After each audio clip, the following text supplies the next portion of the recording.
गगनसदृशनाभा पीताम्बरारुणबिन्दुरखिलाधरोष्ठा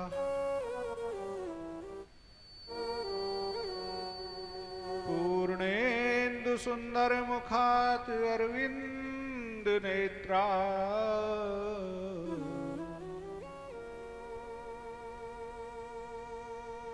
कृष्णात् परं किमपि तत्त्वम् अहं न जाने।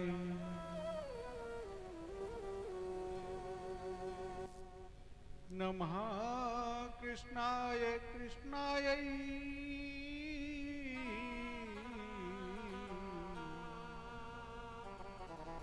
राधायै माधवाय च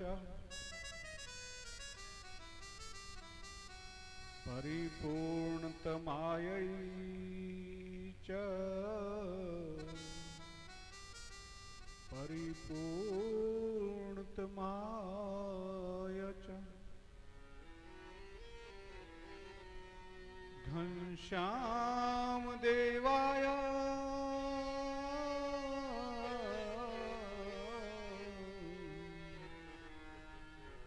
श्यामायै सततं नमः। रासेश्वराय सततं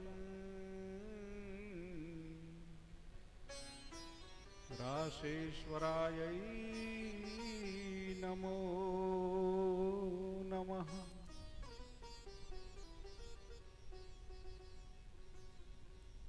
श्री राधे झूमरी स्वामिनी और मैं राधे जुगदास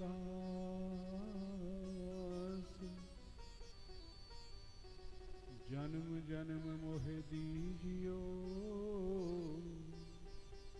श्री चरणन में वास। काहू के बल भजन को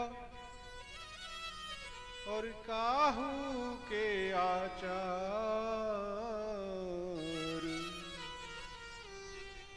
व्यास भरोसे कुंवरी के मैं तो सोवत पाँव पसार।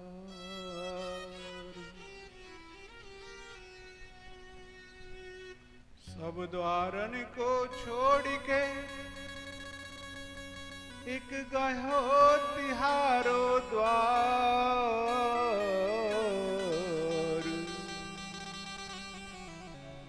अहो भानु की लाडली निक मेरी ओर निहार निक मेरी ओर निहार।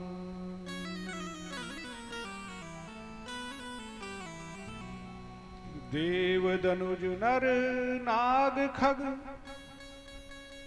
प्रेत पितर गंधर्व बंदेव किन्नर रजनीचर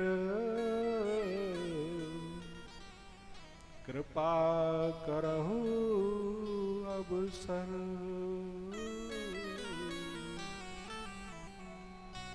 कृपा करहु अवसर।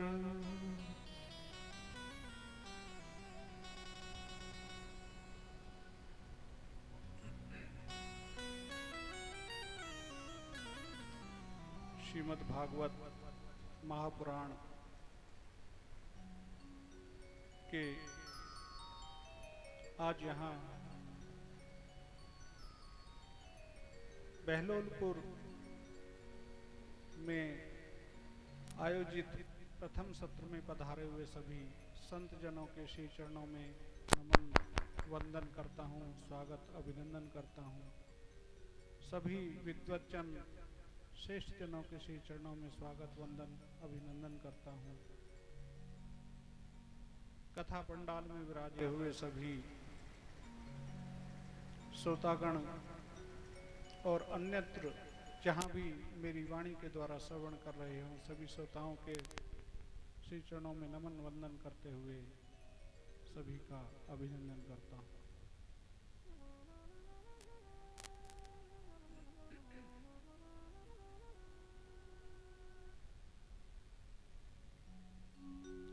राधा नाम की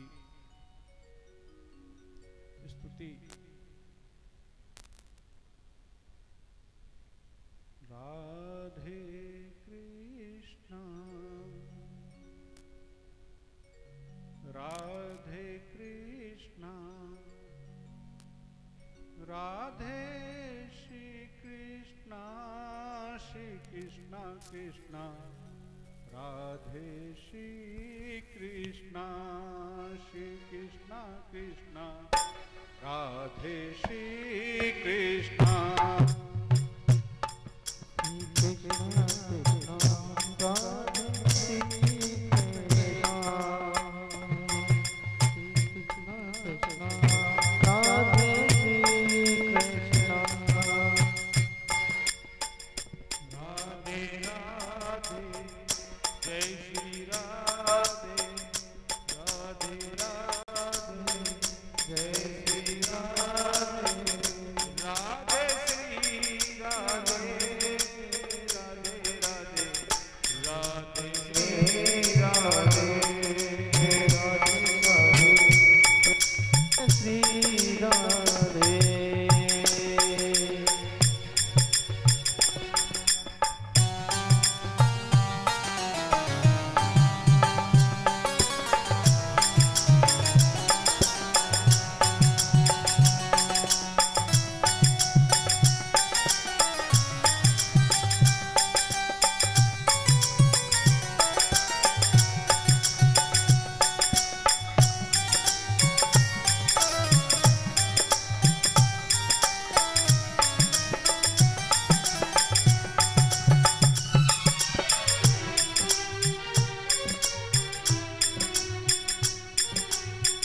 राधा राधा जय श्री राधा राधा राधा जय श्री राधा राधा श्री राधा श्री राधा राधा राधा श्री राधा श्री राधा राधा श्री राधा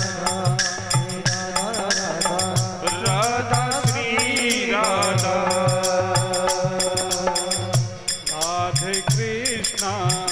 राधे कृष्णा राधे श्री कृष्णा श्री कृष्णा कृष्णा राधे श्री कृष्णा श्री कृष्णा कृष्णा राधे श्री कृष्णा श्री कृष्णा कृष्णा राधे श्री कृष्णा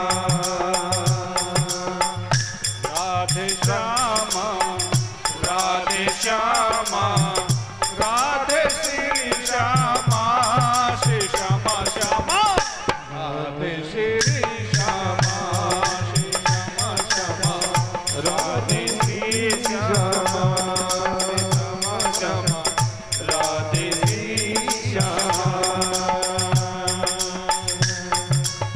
आजो प्यारे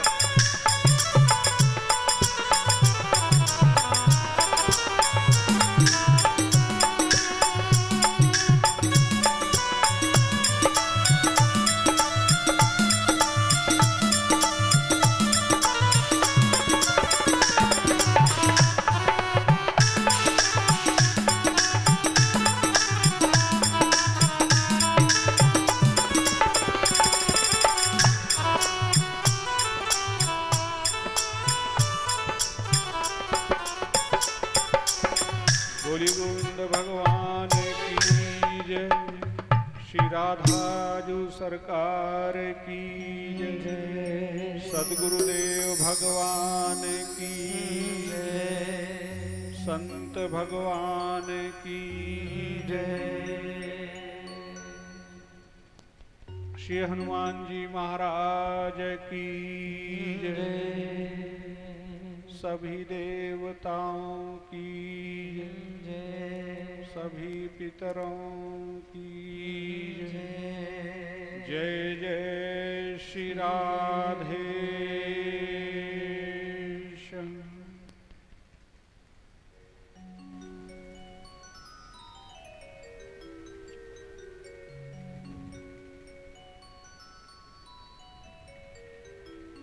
कृष्णं नारायणं वन्दे कृष्णं वन्दे व्रजप्रियं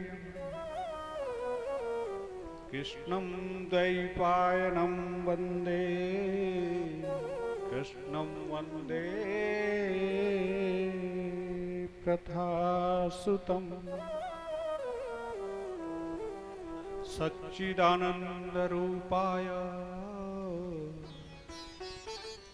विश्वोत्पत्त्यादि हेतवे तापत्रय विनाशाय श्रीकृष्णाय वयं नुमः। यं प्रव्रजन्तम् अनुपेतकृत्यं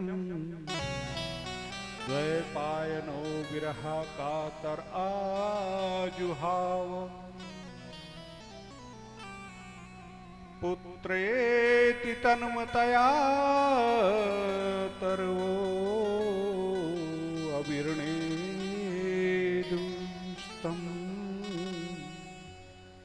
सर्वभूतहृदयं मुनिमानतोऽस्मि।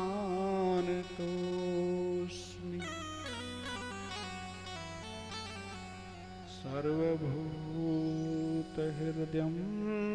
मुनिमानतोऽस्मि।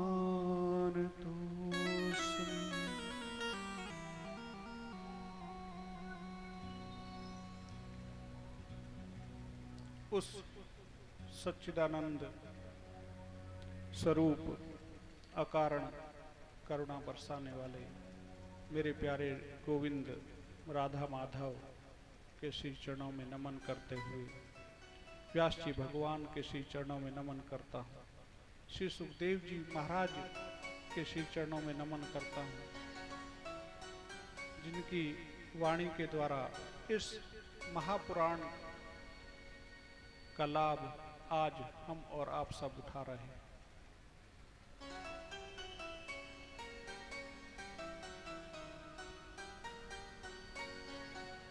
कथा का समय कल से यथावत रहेगा, लेकिन आज प्रारंभिक देरी के कारण से अल्प समय कथा का रहेगा।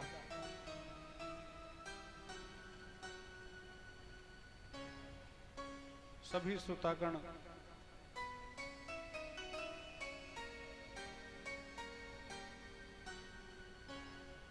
मुझसे जो भी त्रुटियां हों आप अबोध अज्ञानी समझकर क्षमा कर देंगे, ऐसी सभी से प्रार्थना करता हूं।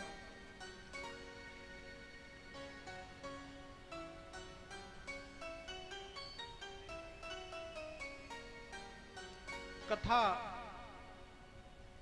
श्रीमद् भागवत प्रभु श्री कृष्ण का वांगमयी रूप है। वांगमयी से तात्पर्य है शब्दमयी मूर्ति है। इसमें शब्दों के रूप में साक्षात श्री हरि भगवान केशव विराजते हैं।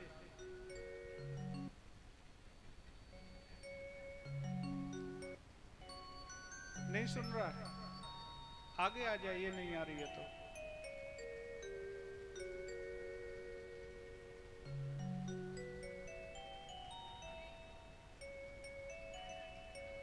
हाँ, करा लो।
पूज्य श्री राधा सर्वेश्वर भगवान की जय।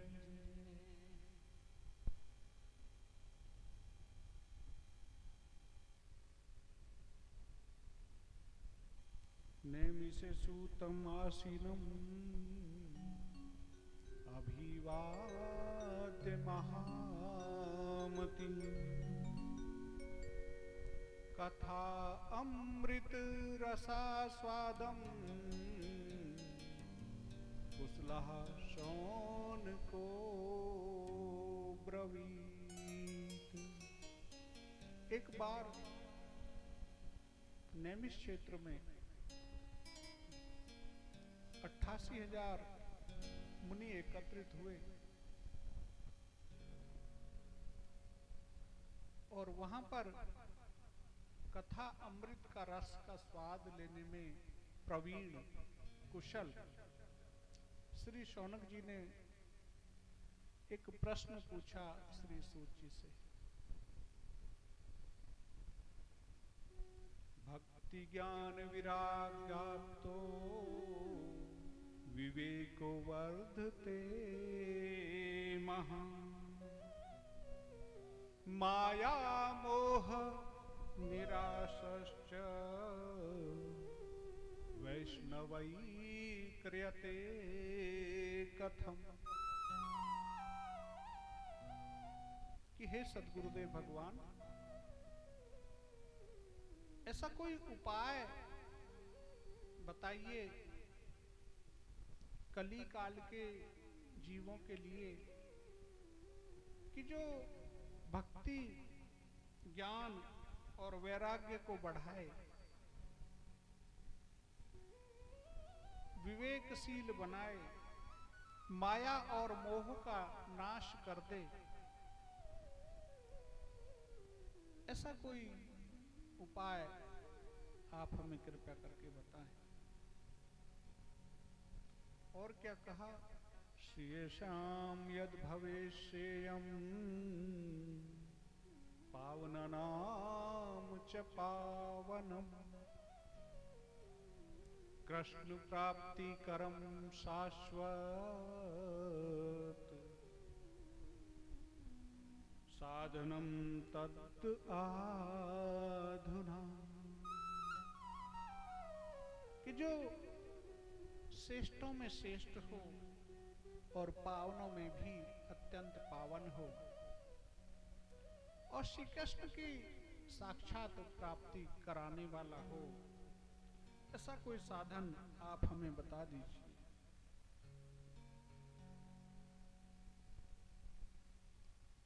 क्योंकि जिस प्रकार से चिंतामणि लोक सुखम सुरद्रः सर्वसंयतम प्रयच्छति गुरु प्रीतो वैकुंठम योगी दुर्लभम।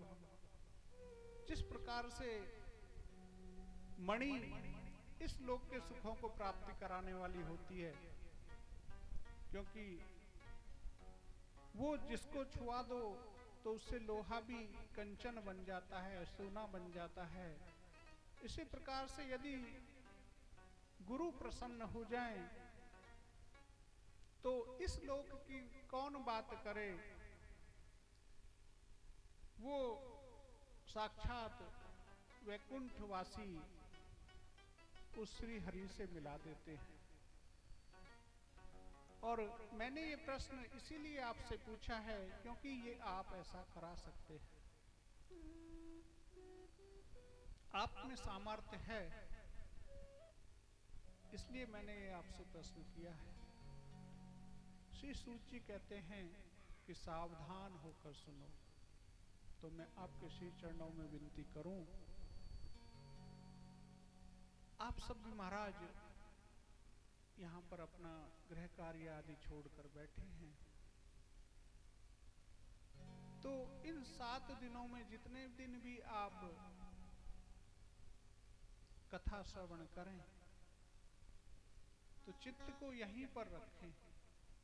आप देह से तो बैठे ही हैं, लेकिन मन को भी इधर उधर ना दौड़ाएं, क्योंकि जब ऐसे कुशल रस का स्वाद करने में प्रवीण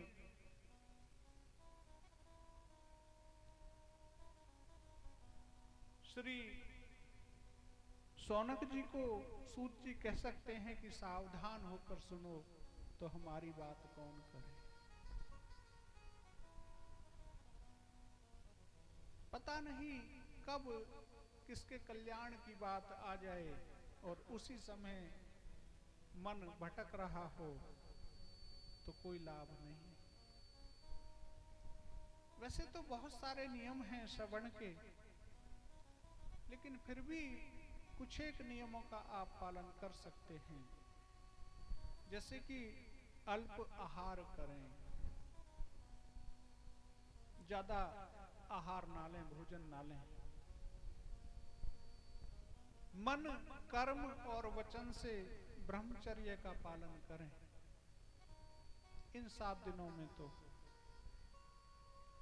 किसी की हिंसा ना करें, वाणी से, शरीर से कैसे भी किसी की हिंसा ना करें, अपशब्द ना कहें, क्रोध पर नियंत्रण रखने का प्रयास करें।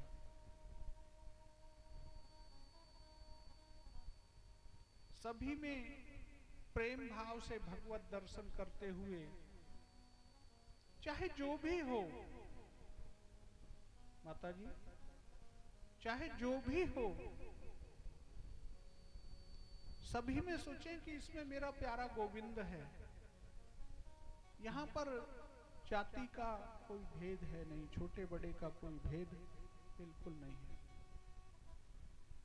क्योंकि भगवान श्री हरि ने चाहे वो जिस रूप में आए कभी ये भेद नहीं किया।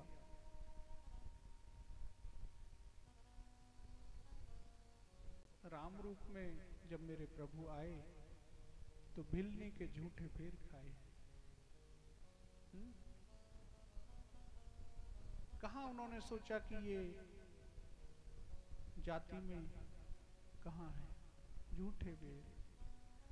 कोई युवती होती तो न जाने लोग क्या लांछन लगा देते कि इसलिए खाए होंगे, लेकिन वो तो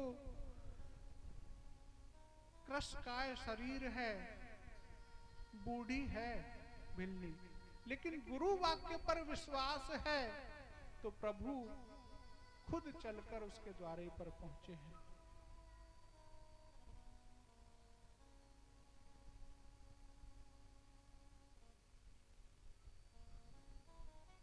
गिद्ध को पक्षी कैसा होता है? गिद्ध मांस भक्षण करता है।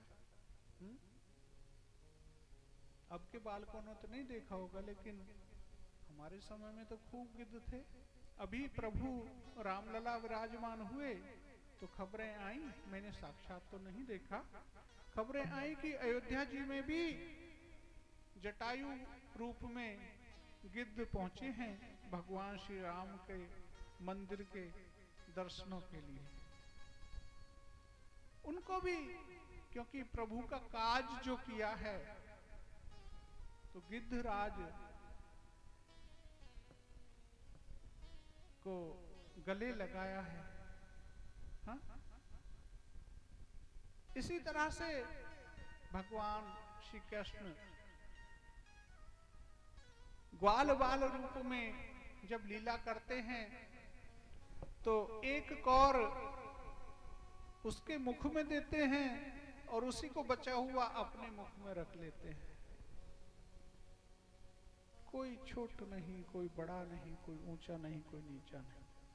इसलिए सबसे विनती करूं, आप जिससे भी मिलें, आपसे विशेष कर ये प्रार्थना है कि सबसे कहें कि भैया भगवान की अति अनुकंपा से ये कार्य आपके यहाँ पर हो रहा है, क्योंकि न जाने कितने धनवान आते हैं और चले जाते हैं, एक छोटा सा यज्ञ नहीं करा पाते। ये प्रभु की अति अनुकंपा आप पर है कि जो आप ये आयोजन करा रहे हैं। तो ज्यादा से ज्यादा इससे लोग लाभान्वित हों, ऐसा आप प्रयास करें, सबसे अनुनय करें, विनय करें, विनती करें, कहें सबसे भैया हमारे यहाँ पर जरूर आओ। चाहे आपको जाना पड़े उन लोगों के यहाँ, खुद चल के जाओ कि भाई कथा हो रही है, आपको आना चाहिए। न जाने कौन किस संकोच से नहीं आता है। जितने लोग लाभान्वित होंगे उतना ही आपका ये यज्ञ सफल होगा।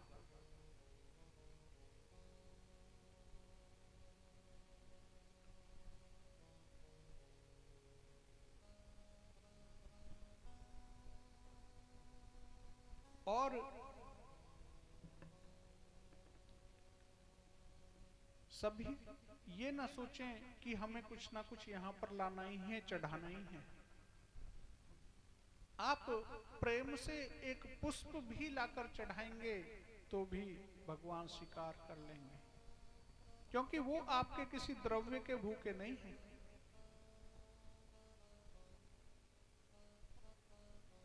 क्योंकि सब कुछ तो दिया हुआ भगवान का ही है ना। रुपया, पैसा, धन, दौलत किसका है? हमारे पहले भी किसी का था, आगे भी किसी न किसी का तो होगा, कोई ना कोई तो उसका स्वामी होगा। केवल हमें कुछ समय के लिए ये दिया गया है कि इसकी देखभाल हमें करनी है, वरना ये हमारा नहीं है। ये शरीर ही हमारा नहीं है, ये तन भी किसी का है दिया। धन की कौन बात करी है, तन भी किसी का दिया है ना। माँ और बाप, माता और पिता के द्वारा ये तन दिया गया है, और प्रभु के द्वारा इसमें प्राण रूप से जो परमात्मा है वो विराजते हैं। वरना तो आप कहें कि ये शरीर सत्य है, सत्य होता तो सदा रहता, लेकिन हर क्षण बदल रहा है, पता नहीं लगता है। बस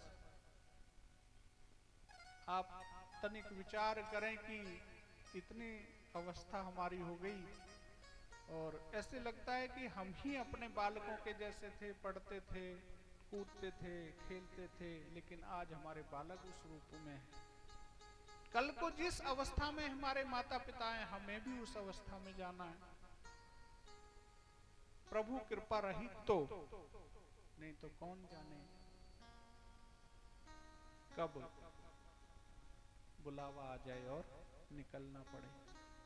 तो इसलिए हर क्षण को आखिरी समझते हुए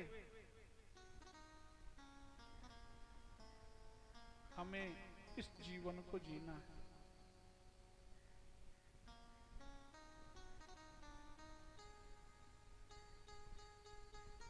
प्रयास तो कर ही सकते हैं, कई बार झूठ मूठ भी हम करें तो वो बात सत्य हो जाती है। करत करत अभ्यास के जड़मति होत सुजान, रस्सी आवत जात से सिल पड़ जात निशान। जब हम अभ्यास करेंगे नाम जप का, तो एक ना एक दिन तो प्रभु रीझेंगे। बड़े कृपालु हैं वो। इस सब को सोचने से लेकर कि हमें ये तन किस लिए मिला है, हमारे कर्म क्या हैं, भगवत प्राप्ति कैसे हो, और समर्पण तक हमें पहुंचना है, ये हमें श्रीमद् भागवत सिखाती हैं।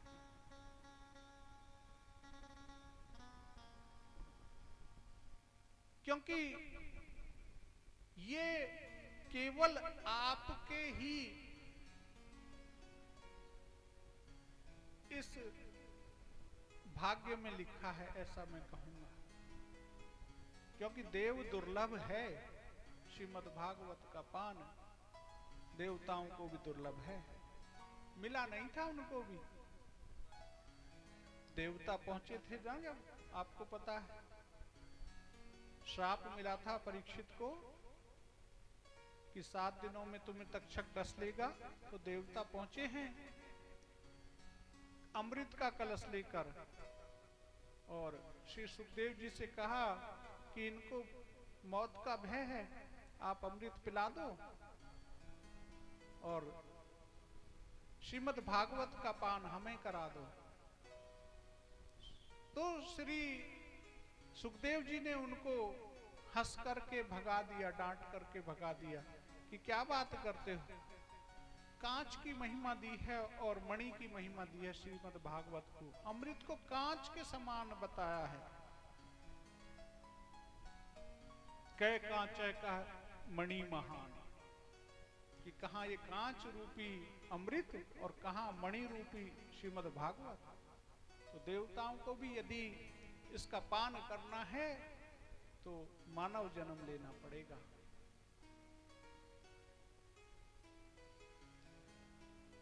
इसी में कथा आती है, नारद जी से सनकादि ऋषियों का मिलन हुआ है विशालपुरी में, बद्रीनाथ में, जहां पर नारद जी ने बताया कि मैं पृथ्वी लोक को अत्यंत अच्छा जानकर इस पर घूमा, काशी, पुष्कर, नैमिष, प्रयागराज, अनेक तीर्थों पर मैं गया, लेकिन कहीं पर भी मुझे शांति नहीं मिली देखने को। उसी में प्रसंग आता है भक्ति माता का,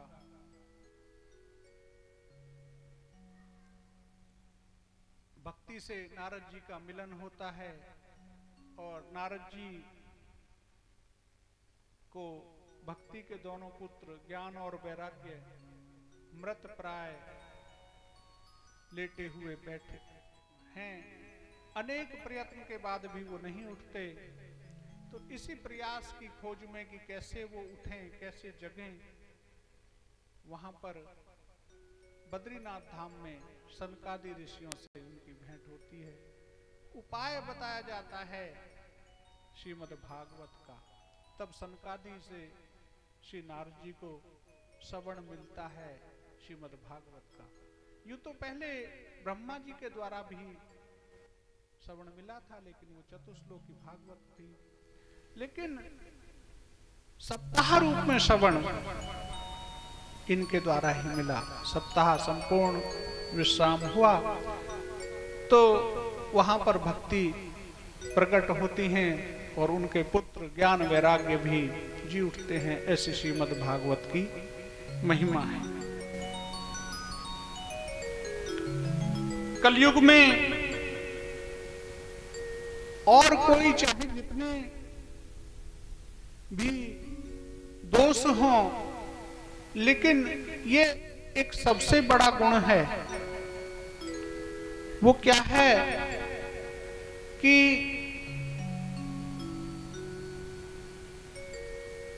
जो लाभ पहले के युगों में हजारों वर्ष तपस्या से, अनेक अनेक दान करने से, कठोर तप करने से, वाजपेय अश्वमेध यज्ञ करने से भी प्राप्त नहीं होता था, वो कलयुग में केवल नाम जप करने से मिल जाता है। इसीलिए कलयुग को परीक्षित ने रहने दिया, वरना भगा देते। हाथ जोड़कर खड़ा हो गया था परीक्षित कि प्रभु मुझे रहने दो। तो इसका ये अच्छाई जानकर नहीं इसको कलयुग को भगाया। अब आप इससे ये भी समझे कि चाहे किसी व्यक्ति में कितने भी अवगुण हो, लेकिन कोई ना कोई तो सद्गुण होता ही। जैसे ये आवरण है देह के ऊपर, इस शरीर के ऊपर ये चमड़ी है, त्वचा, किसी की काली होती है, किसी की गोरी होती है, किसी की नाक ऐसे चौड़ी होती है, किसी की चपटी होती है, किसी की आंख छोटी होती है, किसी की विशाल होती है। आवरण ही तो है। अंदर से यदि देखोगे तो त्वचा हटाने के बाद में सब कुछ वही है, अस्थि, मज्जा, रक्त, कंकाल, सब कुछ वही है।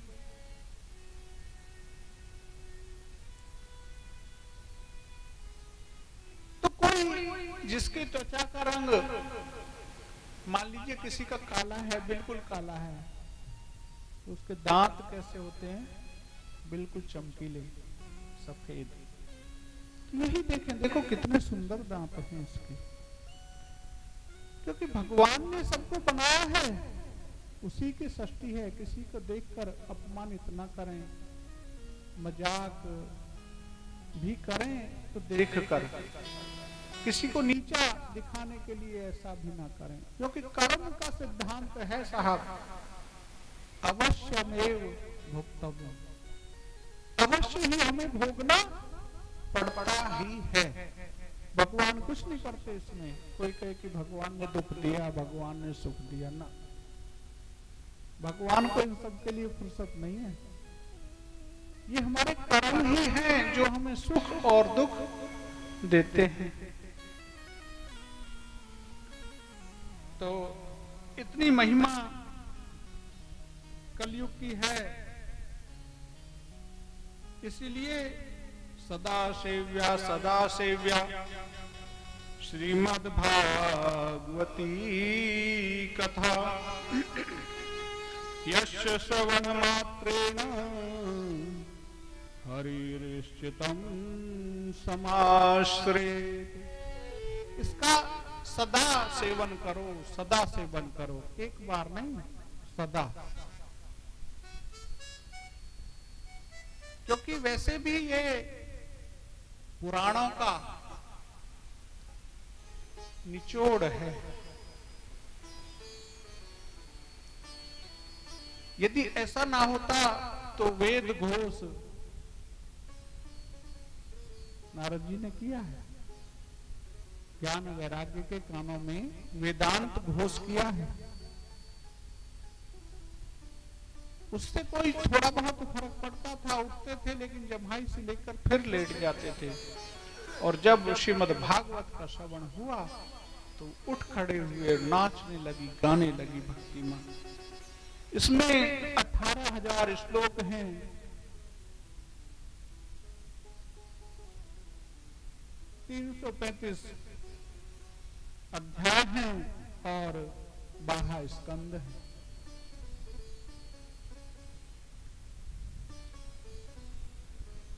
न गंगा न गया काशी पुष्करम च प्रयागकम सुख शास्त्र कथायाश्च फलेन समताम नयेत। मैं ये नहीं कहता कि गंगा की या गया की या काशी की या पुष्कर की या प्रयाग की कोई महिमा नहीं है। नहीं, महिमा है, बहुत महिमा है। लेकिन शुक शास्त्र कथा यानी कि श्रीमद् भागवत की कथा के फल के तुलना में वो कुछ भी नहीं है उनको सेवन करना। और वैसे भी हम आजकल जाते तो हैं, लेकिन कैसे जाते हैं दर्शन करने?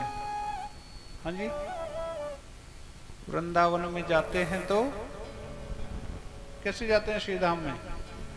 कि बिहारी जी दर्शन तो जैसे करें वैसे कर रहे हैं, पर चीला वाला जो है ना, जे महंगे रेट कर दे। हाँ, ध्यान पड़ा रहता है चीला में, चीला खाना है। जाएंगे भी तो मुश्किल से दर्शन हुए, कुछ तो भीड़ बहुत है, और भीड़ भी ना हो तो भी हमें फुर्सत भी नहीं है, टाइम शेड्यूल है साहब कि 5 मिनट मुश्किल से मंदिर में रुके, भागे भागे गए और दौड़े दौड़े आए।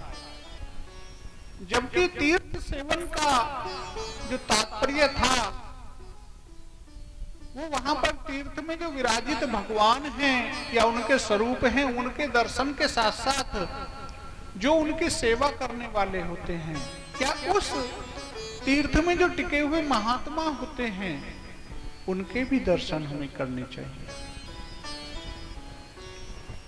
क्योंकि जब उनके दर्शन हम करेंगे तो उनसे बात भी होगी, मुलाकात भी होगी और बात भी होगी, तो उनकी जो नजर पड़ेगी हमारे ऊपर वो हमारा कल्याण करने वाली होती है। लेकिन हमारे पास फुर्सत कहां है साहब। इसलिए तीर्थ का सेवन फलदायी होता था। आज तो वैसे भी तीर्थों पर यवनों का अधिकार है, ऐसा श्रीमद् भागवत में पहले ही आ गया। कितने वर्ष पुराना ये ग्रंथ है और उसमें भी आया कि तीर्थों पर यवनों ने अधिकार कर लिया।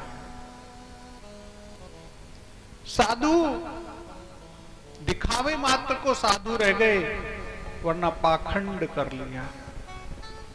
ब्राह्मण केवल उदर पूर्ति के लिए यज्ञ कर्म करने लगे।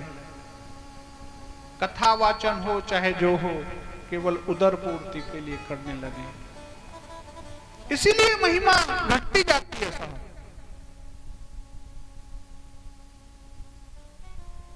जहां पर आचार्य की नजर यजमान की जेब पर होगी और यजमान की दृष्टि कुछ ना कुछ चाह में होगी, इच्छा में होगी या इधर उधर बन जाएगा, तो बात नहीं बनती है। क्योंकि दोनों को अपनी अपनी पूर्ति की पड़ी रहती है। जिस उद्देश्य से यज्ञ होना चाहिए या हो रहा होता है वो तो पृथक हो जाता है। तभी आनंद नहीं आता और तभी कुछ लाभ नहीं मिल पाता। वरना तो एक धुंधकारी जैसा प्रेत योनि को प्राप्त व्यक्ति भी इसके प्रभाव से तर सकता है, तो और किसी की कौन बात करे। आत्मदेव का प्रसंग आप सबने सुन रखा है। तुंगभद्रा नदी के किनारे पर रहता था पत्नी के साथ। कोई संतान नहीं थी। प्रौढ़ अवस्था बीतने के बाद बुढ़ापा आने को हुआ। दुखी है। एक दिन पहुंचा तालाब के किनारे पर। दोपहरी हो रही थी, जल पिया। एक महात्मा आए, उनसे कहने लगा, रोने लगा उनके सामने, क्यों परेशान? संतान नहीं है साहब। तो क्या हुआ? न जाने कितनों के संतान नहीं है, और जो संतान वाले हैं वो क्या सुखी हैं?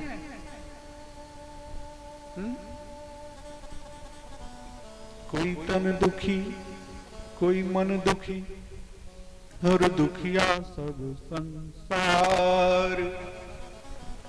थोड़े थोड़े सब दुखी, एक सुखी राम के दास। सभी दुखी हैं। कोई तन से दुखी है, कोई धन से दुखी है, कोई मन से दुखी है।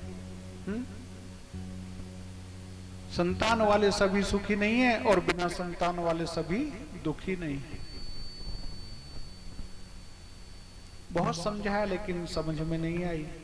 कहने लगा, हट पकड़ गया कि या तो आप बलपूर्वक मुझे ये दो संतान, नहीं तो मैं अपनी देह का त्याग कर दूंगा, मर जाऊंगा। महात्मा ने कहा, इसकी समझ नहीं आने वाली है। एक फल लिया और दे दिया कि अपनी पत्नी को इसको खिला देना।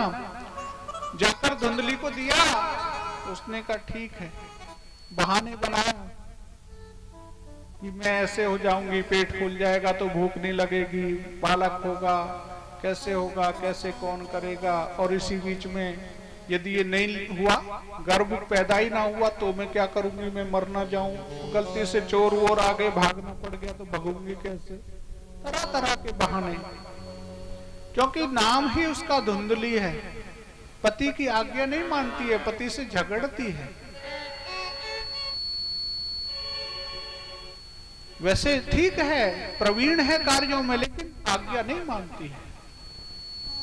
ये भी आज्ञा नहीं मानी और कहने लगी, देख हमारे ब्राह्मण देवता एक फल लेके आए, अपनी बहन को बताया, और मैं नहीं चाहती ये गर्भ मेरे रहे। बहन बोली कि ठीक है, तू ना चाहती कोई बात नहीं, मेरे गर्भ है, मैं गर्भ से हूं। ब्राह्मण से बता देना अपने पति से कि मैंने फल खा लिया, और समय आकर के मैं तुझे अपना पुत्र दे दूंगी और बात बन जाएगी। धुंधली ने ऐसा ही किया, वो फल तो गाय को खिला दिया और ब्राह्मण देवता से कह दिया मैंने फल खा लिया। 9 महीने बाद में जब समय हुआ तो धुंधली की बहन को जो बेटा हुआ उसने वो लाकर चुपके से धुंधली को दे दिया और ब्राह्मण को कह दिया कि मेरे बेटा हुआ है। नाम रखा गया धुंधकारी। उसके कुछ समय बाद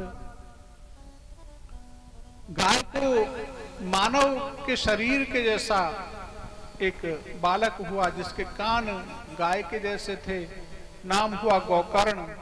बुद्धिमान थे गोकर्ण और धुंधकारी तो धुंधली के जैसा ही था। कर्म उसके नीच योनि के थे।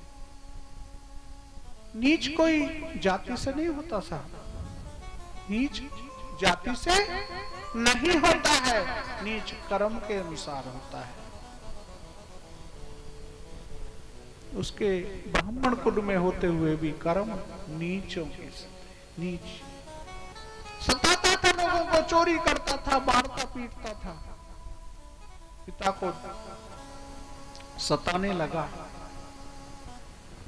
अब बड़ा दुख हुआ। आत्मदेव को सोचने लगा कि यदि साधुओं की संतों की बात मान लेता तो आज ये दिन ना देखना पड़ता।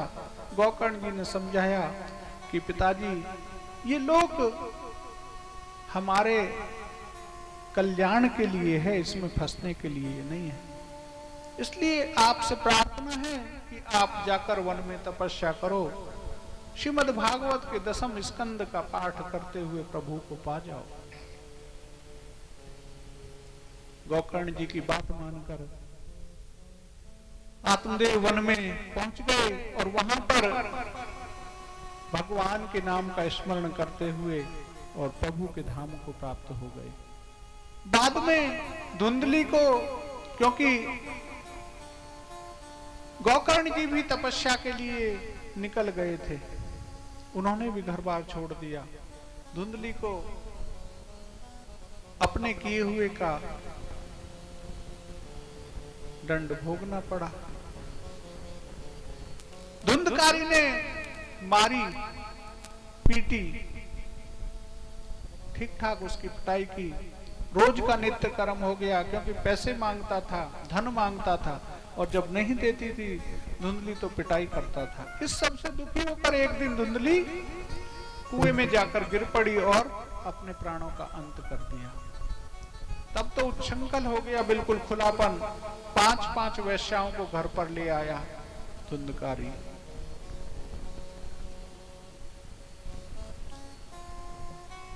पांच वैश्याओं से संबंध, ये सब वैश्याई हैं।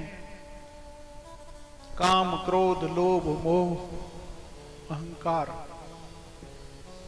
कोई भी एक आ जाए आपके जीवन में तो बर्बाद कर देता है, और जिसके 5 आ जाए तो उसका क्या ठिकाना। तो 5 वैश्याओं का इसमें जिक्र है श्रीमद् भागवत में। उनको लेकर के आए धुंधकारी।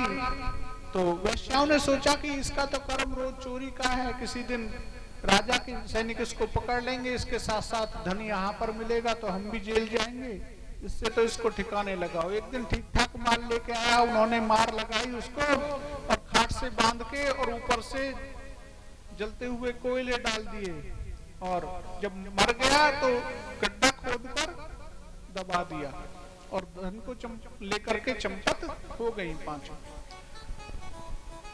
इधर गोकर्ण जी को ये बात पता लगी तो उन्होंने गया में भी श्राद्ध किया। किसका? धुंधकारी का, क्योंकि प्रेत योनि को प्राप्त हो गए। और भी जहां तीर्थों में जाते श्राद्ध कर्म करते, तर्पण करते, लेकिन एक दिन जब घूमते घामते गोकर्ण जी अपने नगर में वापस आए तो रात को अपने घर में रुके, तो वही धुंधकारी रूपी प्रेत कभी मेंढा बनता, कभी इंद्र बनता, कभी कुत्ता बनता, कभी अग्नि रूप में डराने का प्रयास करने लगा गोकर्ण जी को। गोकर्ण जी तो अपने स्व में स्थित थे, वो नहीं डरे। उन्होंने कहा भाई तू कौन है, सामने आ। तब रोता हुआ प्रकट हुआ प्रेतयोनि में अपने असली रूप में, कहने लगा भैया मैं तुम्हारा भाई धुंधकारी हूँ, तू इस प्रकार से तेरी ये गति नहीं हो सकती है। क्यों? क्योंकि मैंने तेरा गया में श्राद्ध किया है और जहां भी गया हूं वहां श्राद्ध किया है। तब धुंधकारी कहता है कि मेरी एक गया श्राद्ध क्या, अनेक गया में श्राद्ध कर लो तो भी मेरी मुक्ति नहीं होगी। फिर कैसे होगी तेरी मुक्ति?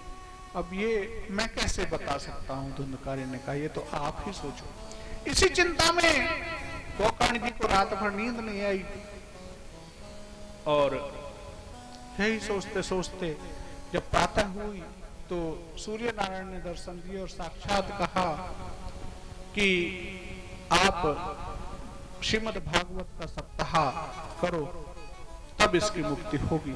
सूर्य नारायण के द्वारा इस बात को कहा गया।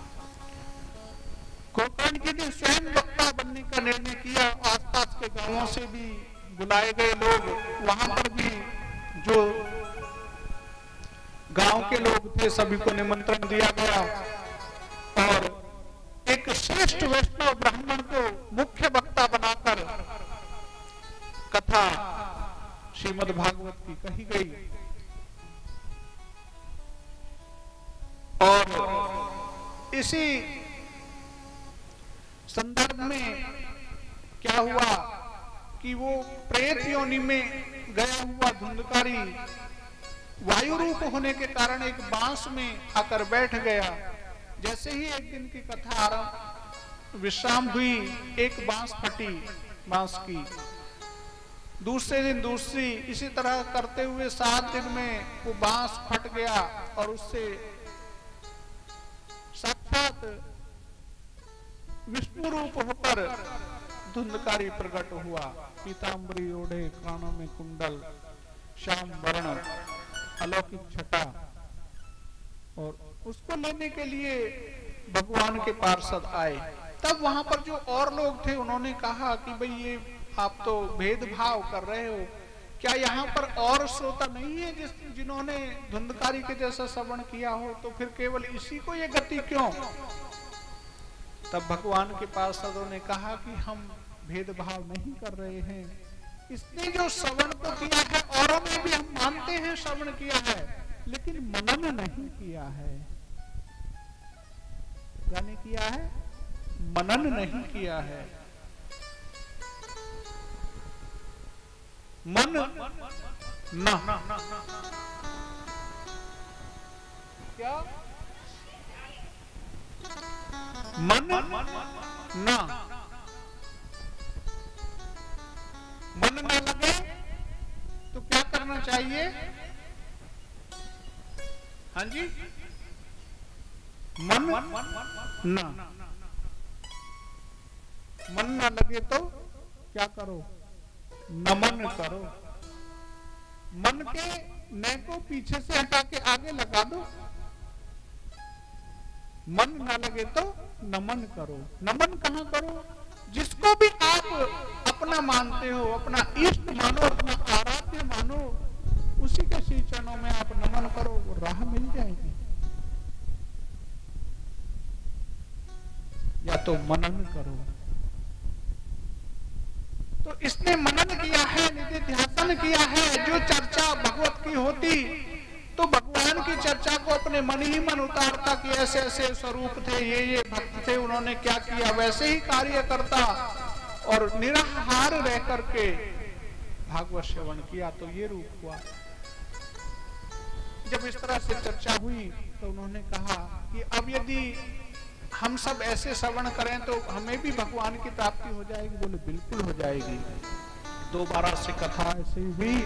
सभी ने बड़े प्रेम भाव से, भक्ति भाव से श्रवण किया और उसके बाद अनेक यान आए भगवत धाम से, भगवान के पार्षद उनको लेने के लिए आए, और यहाँ तक कि कुत्ता और चांडाल पर्यंत लोग भगवत धाम को गए। ऐसी श्रीमद् भागवत की महिमा है। बोलिए श्रीमद् भागवत महापुराण की। लेकिन बात वही आती है कि हमें विश्वास नहीं होता।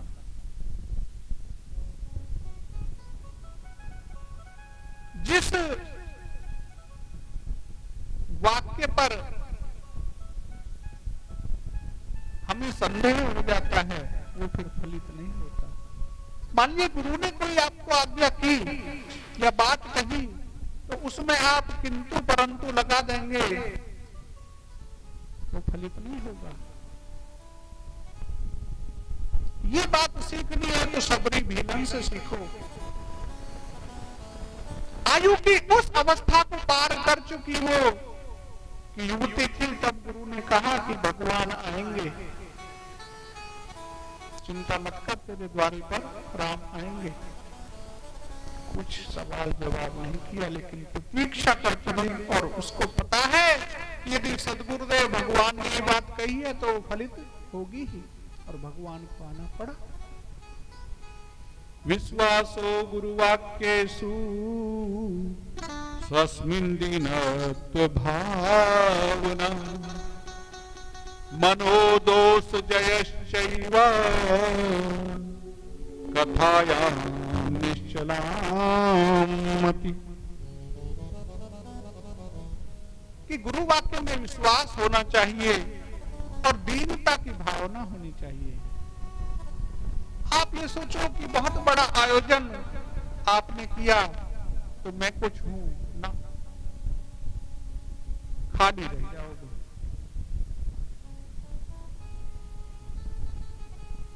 ये सोचो कि इसको मैं करा रहा हूं और जो आपके पास में आ रहा है उस पर आप कोई एहसान कर रहे हो, बिल्कुल नहीं सोचना, समझे?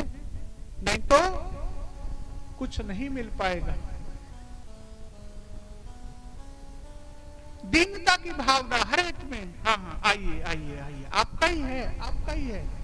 जो जैसा सहयोग करे उसको स्वीकार करो। दीनता की भावना से आप ये सब कार्य करें और मन के दोषों को देखते हुए उन पर जय प्राप्त करने का प्रयास करो, क्योंकि मन की इंद्रियां बड़ी बलवान होती हैं। और किस कथा में आपकी बिल्कुल अविचल मति होनी चाहिए, बुद्धि होनी चाहिए, वो कथा में ही लगे, इधर उधर ना भटके, तब आपको प्रभु की प्राप्ति अवश्य होगी। इस तरह से आत्मदेव का धुंधकारी का प्रसंग ये नारद जी को बताया सनकादि ऋषियों ने कि इससे पापी, कामी, लोभी, गुरुद्रोही, चोरी करने वाला, अनेक प्रकार के पाप करने वाला भी मुक्त हो सकता है यदि वो भागवत, श्रीमद् भागवत का श्रवण मन से करे, चिंतन करे और आगे से ऐसा ना करने का वचन दे।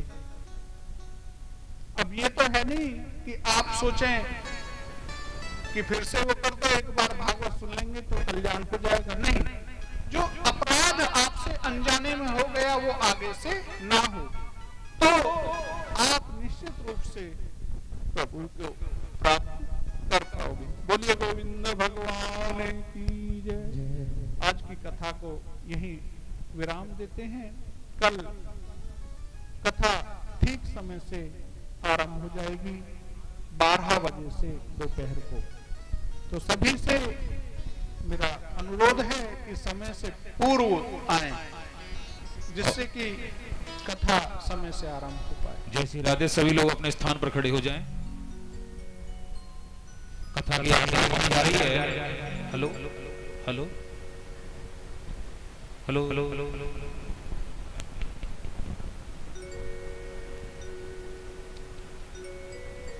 आइए पंडित जी वो आरती की थाली ले लीजिए।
सब ही मन प्रभु आप अनादि, सब ही मन प्रभु आप अनादि, है प्रभु अंतर्यामी, यशोदा के कन्हैया आरती करे तुम्हारी, यशोदा के कन्हैया परि उपकारी सदोरथ स्वामी, परि उपकार सदोरथ स्वामी, दीन बंधु तुम अंतर्यामी, दीन बंधु तुम अंतर्यामी, गोवर्धन की विधात्री, यशोदा के कन्हैया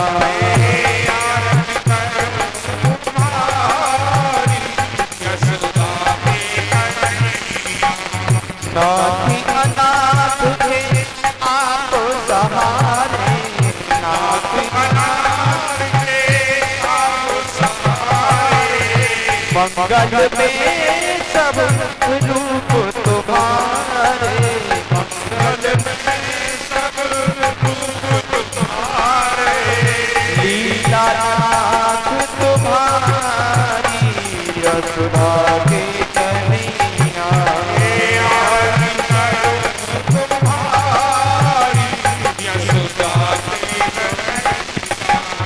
सतगुरु वचन हृदय में धारो, सतगुरु वचन हृदय में धारो, आरती श्रद्धा सहित उतारो, आरती श्रद्धा सहित उतारो, रक्षा करो हमारी, यशोदा के कन्हैया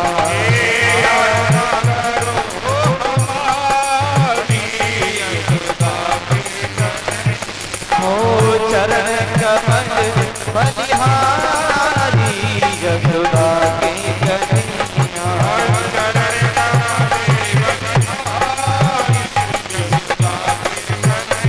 ओ आरती करूं तुम्हारी, यशोदा के कन्हैया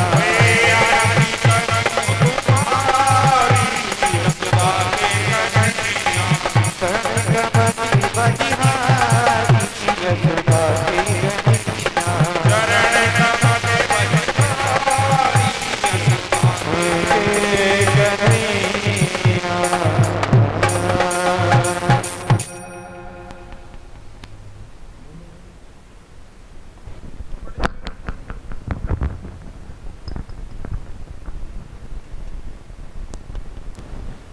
जलेन सिद्धकरमारात्य महासूतलम जलम समर्पयामि जगन्माता शीतले जगत्पिता जगद्धात्री शीतलाय देवी नमो नमः। चंद्रमा मन